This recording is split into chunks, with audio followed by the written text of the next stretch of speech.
Hi everyone, my name's Jay. I've been making sounds and music for a fair few years now, and I've got a few bits of kit in my studio. The other day I just took this out and dusted it off and retuned the oscillators, gave it a bit of love, and I thought I'd do a video about it. It's the Moog Rogue. I probably will say Moog at some point because it's force of habit, but obviously the Rogue is the great man's way of telling us how to pronounce his name properly. Yeah, just before we start, I do live next to a train track and there is a construction site opposite me, so I will there might be some noise. I'm trying to filter it out, gate it out through the mic, but if you get something coming through, then I apologise. Hope it's not too intrusive. So yeah, this is the Moog Rogue, by far the most basic of the old Moog synths. It came out in 1981, I think, and was so basic in fact that Radio Shack in the US and Tandy in the UK, they licensed the design and built the Consummate MG1. So if you see that around, it's essentially the same synth. It is it's a 2 oscillator, 1 envelope, 1 LFO monosynth with a 31 key keyboard, 2 and a bit octaves, with a low pass filter. And that, I want to show you the limitations of this synth because looking around on websites, I think the prices are a little bit overinflated, and maybe if you're thinking about getting one because of this badge, be aware of what you're buying. What we'll do is we'll just work our way across. I'll show you the layout, and then we'll look in a bit more detail at each individual section. So here we've got a controller section with our pitch and mod, tune, glide. We've got a modulation section, which is essentially the LFO. We've got the oscillators, 1 and 2 of them, that's it. The contour or envelope generator. In my head I always think envelope generator, but I will try and say contour generator. The keyboard, the filter with keyboard tracking, cutoff and emphasis or resonance, and an amount, so how much the contour generator affects the filter. Then we've got our mixer here, which is oscillator 1, oscillator 2, and a noise oscillator as well, which you can bring in. This particular model, it is 40 years old, so bear that in mind. It does have some crackly pots and faders, in particular the amount fader and the noise fader. They're quite crackly, and the octave switch doesn't work. I have cleaned it, I've deoxited it, I've done whatever I can, but without actually sending it for a service or replacing all the failures, and then that's, I've got to limit what I can do with it.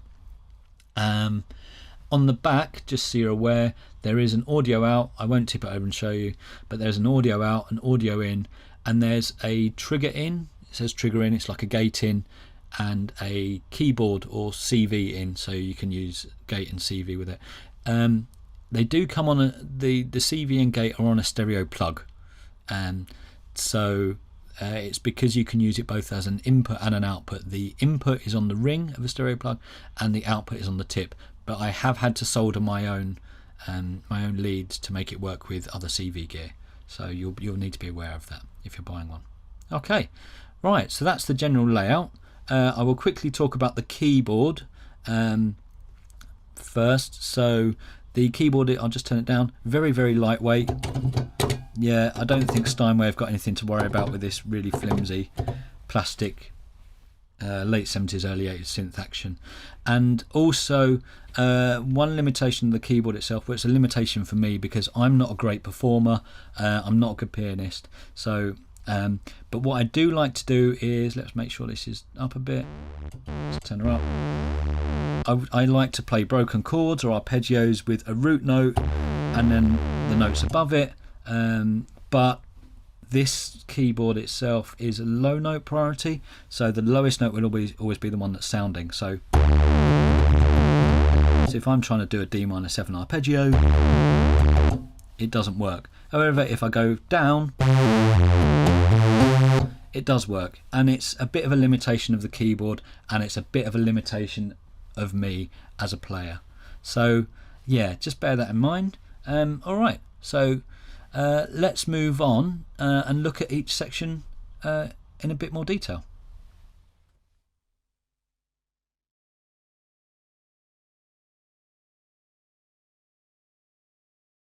Okay, so let's have a look at the controller section. We've got these lovely clunky wheels. They're like 70s Meccano. They're great. The pitch isn't spring loaded like modern synths are. It doesn't really matter to me. And the mod wheel as well, which the more you increase it, it sends more of the modulation signal to wherever you've got it routed. We've got a global tune, so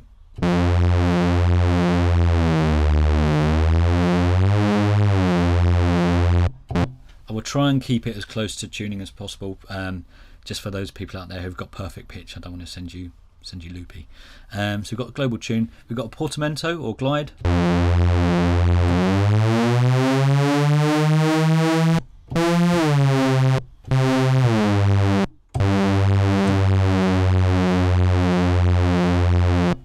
nice, and that's the controller section. Next to it we've got the modulation section, which essentially is a single LFO. It's got this little auto trig switch. We'll come to that last, I think, because it's a little bit of a red herring in this section, I think. So yeah, the LFO, the rate is 0.3 hertz, so one cycle every roughly 3 seconds, to 30 hertz, 30 cycles a second. Not particularly low, not particularly high, but it's useful. The actual shape itself, we've got a sine wave, a square wave, and a random or sample and hold section. And we've got two destinations. We've got either the oscillator, the pitch, or the filter control. So we'll look at those in a bit. The oscillators themselves, they're linked in terms of tuning, so well, in terms of octave range, and are also linked in terms of which waveform you can select. There's only one switch for both oscillators. So, and also bear in mind my octave switch doesn't work, but if I was to play my C, I should be able to go up an octave, up another octave, and it would be both oscillators doing it, but obviously this switch doesn't. The waveforms, I'll just open the filter a bit so you can get it a bit more. Again, linked, so if you want oscillator 1 and oscillator 2 are both a sawtooth, or they can be a square wave 50-50 pulse with like this narrow width pulse. So let's see how they sound. Yeah, that's your sawtooth. Slightly tuned a bit higher. Or let's have a listen to the pulse. And your narrow wave, really sort of thin, weedy. Yeah. We'll come to the oscillator sync in a second. The oscillator 2 can be detuned compared to oscillator 1, so it goes down to almost a whole note down. Not quite.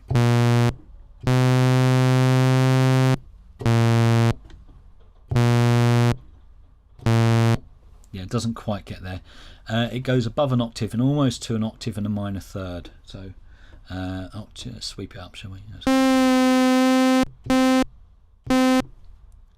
That's your octave, and that's almost a high E flat, so it's almost a high minor third. Let's bring the oscillator 1 back in and let's just sweep through those, shall we?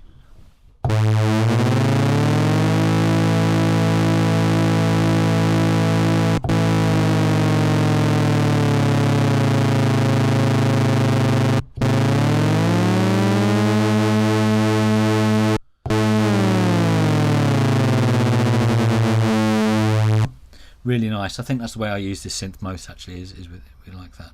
And we can sync oscillator 2 to oscillator 1. So, but because they're always linked in tuning, apart from the interval knob, in fact the interval knob is one of the only ways you can actually influence a sync. So if we switch the sync on, it still sounds the same. We sweep through, you get that really nice hard sync sound. Really hard edge, it's lovely.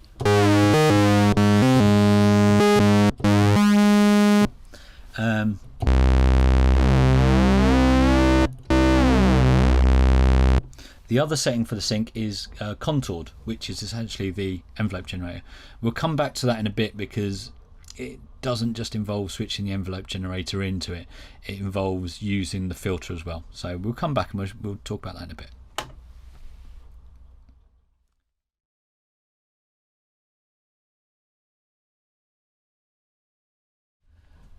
Okay, so we've let's look at the contour generator. I'll probably call it an envelope generator because I'm just used to that. It's very limited, so it's got an attack, a decay, and a sustain. A sustain switch, when you switch it in, the decay almost becomes like a pseudo release, and the actual VCA can be set to the contour, or it can be set to keyed mode. So as soon as you hit a key, which we've got it as at the moment, is no on, no off. Let's just get this back in tune. So key on, key off, or bypass, where you've got both oscillators just essentially running constantly through an open gate.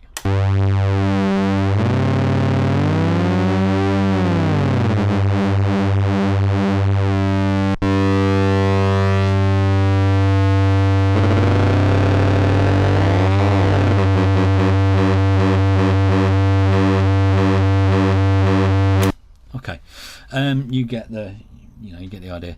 Let's look at the contour mode. So I'm just going to go back to Sawtooth. So the decay, let's give it a bit of decay. It's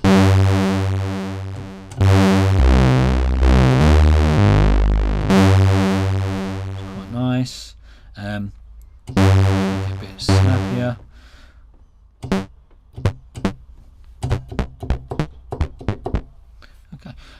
Or we can increase the attack.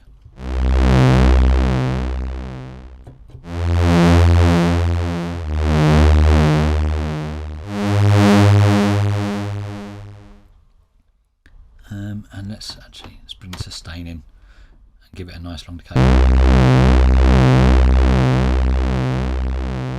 The decay is quite long actually. I mean, that's at roughly 70%, so it really is quite a long decay. It's quite nice. So that's the contour generator, the envelope generator.